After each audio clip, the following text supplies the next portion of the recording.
पाकिस्तान ने जो Muslim countries हैं उनके साथ मिलकर एक नेटो बनाने की कोशिश कर रहा है। मुस्लिम कंट्रीज का अपना एक नेटो, यानी कि 56-57 जो मुस्लिम कंट्रीज हैं वो सारे मिलकर अटैक करेंगी किसी भी एक कंट्री के ऊपर जिसके ऊपर इनका मन करेगा। और आपको मालूम है कि पाकिस्तान का निशाना हमेशा ही भारत रहा है। पाकिस्तान को मालूम है अकेले अपनी तरफ से इन्होंने एक नेटो बनाने की कोशिश करी है। अब इसके अंदर अब जो बोलते हैं कि लेकिन भगवान ने आकर हमें बचाने की भी पूरी प्लानिंग कर लिया है। अब इन दोनों इसके ऊपर बात करेंगे कि खतरा कितना बड़ा है और ये शुरू कैसे हुआ और आगे जाके अब होगा क्या। पहले बात आते हैं कि इजिप्ट ने शुरू किया इस प्रपोजल को। सारे अरब कंट्रीज में से सबको छोड़कर इजिप्ट बोलता है कि हमें एक कॉम्प्रिहेंसिव मिलिट्री अलायंस बननी चाहिए और बंदरों की तरह पाकिस्तान ने वहां पर तालियां मारनी शुरू कर दी। आपको समझ आती है कि सड़कों पे कई बार आपको तालियां मारते हुए भीख मांगते हुए कौन से लोग दिखते हैं, वैसे ही पाकिस्तान के प्रधानमंत्री ने भी तालियां मारी। और ये नेटो का बात सुन के जो इनका फील्ड मार्शल है आसिम मुनीर, उसने बोल दिया कि हमारे जो बुरे वक्त है ना वो खत्म हो गया, अब हम दुनिया की सबसे ज़्यादा अमीर और डेवलप्ड कंट्री बनेंगे। चलिए कोई बात नहीं कि 20,000 सोल्जर्स की एक रिजर्व फौज खड़ी की जाएगी, मिलिट्री की रिसोर्सेज को शेयर किया जाएगा, यहाँ तक कि जो वेपन्स की प्रोक्योरमेंट है वो भी कॉमन होगी। एक कलेक्टिव डिफेंस का एक नैरेटिव बनाया जाएगा।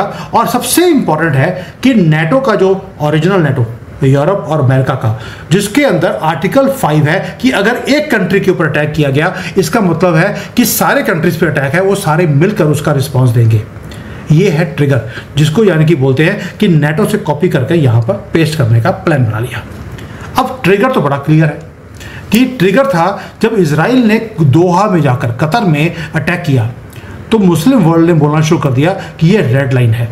ये अरब कंट्रीज के अंदर भी अगर इजराइल जाके ठोकेगा, भी सीरिया में और ईरान में कर रहे थे हमें कोई दिक्कत नहीं है, लेबनान में किया, यमन में किया, हमें दिक्कत नहीं है, लेकिन हमारे घर में आकर आप अटैक कर रहे हैं। तो इजिप्ट ने इमीडिएटली बोल दिया कि हमें अब यूनिटी दिखानी पड़ेगी, वरना ये तो हमें लड़ा कर रखेंगे। और साथ में उन्होंने बोल दिया कि अगर यूरोप और अमेरिका ये दोनों नेटो बना सकते हैं, हम क्यों नहीं बना सकते, हमारी तो ज़रूरत है और अटैक भी सारी दुनिया में हमारे ऊपर ही होता है। पाकिस्तान बोलता है कि मैं सिर्फ अकेला एक न्यूक्लियर पावर हूँ पूरे मुस्लिम वर्ल्ड में, तो लीडरशिप मेरे पास आनी चाहिए। आप समझ सकते हैं कि कभी भी कोई चीज़ पॉसिबल इम्पॉसिबल नहीं होती जियोपॉलिटिक्स के अंदर। जो लीडरशिप की प्रॉब्लम है उसको ये 4 लोग रिजॉल्व नहीं कर पा रहे, उसमें मेजर है तुर्की, ईरान और सऊदी अरेबिया। अब आते हैं नंबर्स के ऊपर। 57 मेजर मुस्लिम कंट्रीज हैं, इन्होंने एक मीटिंग किया दोहा के अंदर कतर में कि आइए सारे मिलकर एक नेटो बनाते हैं। 6 कंट्रीज पहुंची। अब ये सारे मुसलमान कंट्रियां इकट्ठे मिलकर भारत को लूटेंगी और लूटने के बाद तो राहुल गांधी ने पहले बोल दिया कि मंगलसूत्र भी छीन कर हम पाकिस्तानियों को दे देंगे या पाकिस्तान की मानसिकता वाले लोगों को हम दे देंगे। तो अब हमें काम करने की जरूरत है, बुरे दिन खत्म हो गए। 1000 साल से तो ये ऐसे ही अपनी कंट्री चलाते रहे, कंट्री मतलब कि अपनी कौम चलाते रहे, अब आगे भी यही करेंगे। अब इसके साथ प्रॉब्लम एक और भी है, प्रॉब्लम है तुर्की की यूनिक प्रॉब्लम है, वो नेटो का मेंबर भी है। अब नेटो का मेंबर होने के बाद अगर तुर्की बोले कि भी मुझे तो खलीफा भी बनना है और मुसलमान जो नेटो है उसका मेंबर भी बनना है, तो ओरिजिनल नेटो वाले बोलेंगे यहाँ से बाहर निकल, तो कोई बात नहीं मुस्लिम नेटो में चला जा। तुर्की क्या मुस्लिम जो नेटो है उसका मेंबर बनेगा, या वो जो ओरिजिनल नेटो के अंदर उसको इतनी ज़्यादा फ्रीडम है, प्रोटेक्शन है, क्या उसको छोड़कर, जिसपे अमेरिका है, यूरोप है, उसको छोड़कर जो ये वीक पार्टनर्स हैं जो आपस में कंसेंसस भी बना नहीं सकते, क्या उसका एंटर करेगा? आंसर है नहीं। यानी कि उसे लीडरशिप तो चाहिए मुस्लिम नेटो की तुर्की को, लेकिन वो ओरिजिनल नेटो को छोड़ना नहीं चाहेगा। अल्बानिया है, उसका भी यही प्रॉब्लम है, मुस्लिम मेजॉरिटी कंट्री है लेकिन नेटो का मेंबर है। ये दोनों कंट्रीज जानती हैं को अमेरिका की वेस्ट की ज़रूरत है, लेकिन जो छोटे छोटे कंट्रीज हैं वो तो इकट्ठे आ सकते हैं और पाकिस्तान उन्हीं को इकट्ठा करने के बाद एक अपना खुद का नेटो बनाने की सोच रहा है, जिसमें तुर्की से हेल्प ली जाएगी कि नेटो ओरिजिनल वाला चलता कैसे है, तो अपने इस नेटो को चलाना कैसे है, ताकि पाकिस्तान उसकी लीडरशिप को ले ले। और आज जो अरब वर्ल्ड है वो अपनी यूनिटी दिखाना भी चाहते हैं और अंडर टेस्ट भी हैं। मिडिल ईस्ट आज डिवाइडेड है, कल को डिवाइडेड नहीं रहेगा। मैं दोबारा बोल रहा हूँ, आज मिडिल ईस्ट डिवाइडेड है, इनको डिवाइड करके रखा गया है, लेकिन आगे जाके नहीं होगा। आज जो आपको लगता है कि जॉर्डन है, उसके बॉर्डर के डिस्प्यूट्स हैं नेबरिंग मुसलमान कंट्रियों से। आधा जो लेबनान है वो कंट्रोल्ड है हिजबुल्लाह से, जो कतर को अपोज करता है हिजबुल्लाह। यमन है वो स्प्लिट है गवर्नमेंट फोर्सेस के बीच में और हाउतीस के बीच में। इंटरनल कॉन्फ्लिक्ट्स इनके आज हैं, ये हमेशा नहीं रहेंगे, ये कभी तो सॉल्व होंगे, और जिस दिन सॉल्व होंगे उस दिन ये सारे मिलकर पागलपन के लिए ये सारे इकट्ठे हो जाते हैं। उस वक्त इनका शिया सुन्नी नहीं रहता। आज शिया सुन्नी की लड़ाई है, लेकिन जब मुसलमानों के ऊपर आती है ये सारे इकट्ठे हो जाते हैं। इसलिए बोल रहा हूँ, खतरा आज टला है, कल को नहीं टलेगा। अब पाकिस्तान ऐसे ही हट जाए, वो भी शिया कंट्रीज को साथ में नहीं ले रहा, वो सुन्नी कंट्रीज को इकट्ठा करके एक मुसलमान वालों का नेटो बनाने की कोशिश कर रहा है। ये छोटी बात नहीं है। सऊदी अरेबिया, आज आपको लगता है कि यार ये तो एक ये शिया सुन्नी वो है कंट्री है, ये शिया वालों के साथ मिलकर काम नहीं करेंगे, लेकिन प्राइवेटली ऑलरेडी ईरान के साथ डिप्लोमेटिक टाइज इनके शुरू हो चुके हैं। तब ये पागलपन में कन्वर्ट हो जाए किसी को नहीं पता। आज आपको लगेगा कि इजराइल लड़ रहा है ईरान के प्रॉक्सीज के साथ, हमास, हिजबुल्लाह, हाउतीस के साथ। क्या जो सुन्नी कंट्रीज हैं उन्होंने शिया वालों की हेल्प नहीं करी? बिल्कुल साथ में खड़े हैं कि जो इजराइल कर रहा है वो गलत कर रहा है।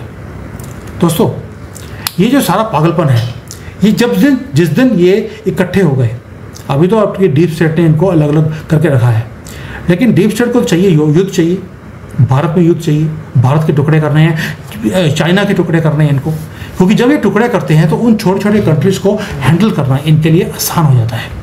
क्यों बोल रहा हूँ, यूएसएसआर बहुत बड़ा कंट्री था, उसको काट दिया गया, छोटा कर दिया। आज जो उसकी वजह से 12-13 कंट्री निकले थे, उन सबको डीप स्टेट ने अपने कंट्रोल में रखा हुआ है। भारत के साथ भी ऐसा ही है, चाइना के ऊपर भी नज़र है। चाइना एक बहुत बड़ा कंट्री है, इसको तोड़ दिया जाए।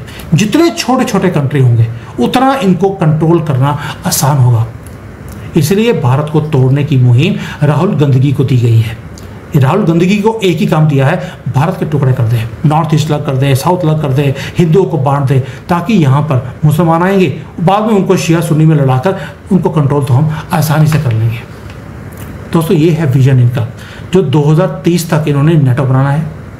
ये इनका अपना विजन है, सऊदी अरेबिया का भी विजन है और इनका भी विजन है कि एक तो वेस्ट की जो दादागिरी है उससे बाहर निकलना है, अपना नेटो बनाना है, भारत के टुकड़े करने हैं और इस सारे एरिया को मुसलमानों में कन्वर्ट करना है।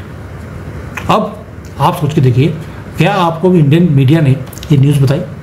ये इतनी ओपन न्यूज़ है कि नेटो बना रहा है पूरे के पूरे मुसलमान कंट्रीज। शुरू होता है, इजराइल ने कतर को ठोका और सऊदी अरेबिया ने बोल दिया ये काम अच्छा नहीं किया, ग्रीस को आगे कर दिया। ये हेडलाइंस होनी चाहिए थी कि मुसलमान कंट्रियां अपना नेटो बना रही हैं, और हमारे मीडिया ने टच भी नहीं किया इसको। आपको जानबूझकर गफलत में रखा हुआ है कि सब ठीक हो रहा है, मोदी सब ठीक कर रहे हैं, तो आराम से सो जाओ। यही काम तब भी हुआ था जब मुगलों ने हमारे देश में आना था, उन्होंने बोला आराम से सो जाओ, हमारे राजा तुम्हें देख लेगा। वो रात को आए और सबको काट कर वो टेक ओवर कर गए। आज इंडियन मीडिया भी वही रोल कर रहा है जो 1000 साल पहले हमारे देश के खिलाफ वो किया गया था। आज आपको लगेगा कि भगवान ने बचा लिया, लेकिन भगवान कब तक बचाएगा? जब तक हम अपने देश के लिए अपना डिसीजन, अपना स्टैंड लेना शुरू नहीं करेंगे। ये जो डेवलपमेंट्स हो रही हैं, ये बहुत नॉइस है आज की डेट में, और आगे जाकर ये बहुत बड़ा नुकसान क्रिएट कर सकता है। मोदी जी के तक ये वीडियो मैं भी पहुँचाऊँगा, आप भी पहुँचाइए, ताकि at least they know what is it. I am not saying कि उनको पता नहीं है, पर एटलीस्ट जब हमारी तरफ से, सबकी तरफ से बार बार जाएगा, they will have to take some decision on this also. क्योंकि ये जो एस्टेब्लिश पावर्स हैं मुसलमान कंट्रीज़ की, ये कभी भी अलायंस बना लिया, it will be a death warrant for the world, specially for America and west. पहले वहाँ से शुरू करेंगे, उनको तो ऑलरेडी अंदर से आवाज़ें उठनी शुरू हो गई हैं। गोरों को बोल दिया अपने कंट्री छोड़ के वापस जाओ, ये कंट्री हमारा है। Can you imagine that? और ये चीज़ भारत में आने वाली है। Please note my words.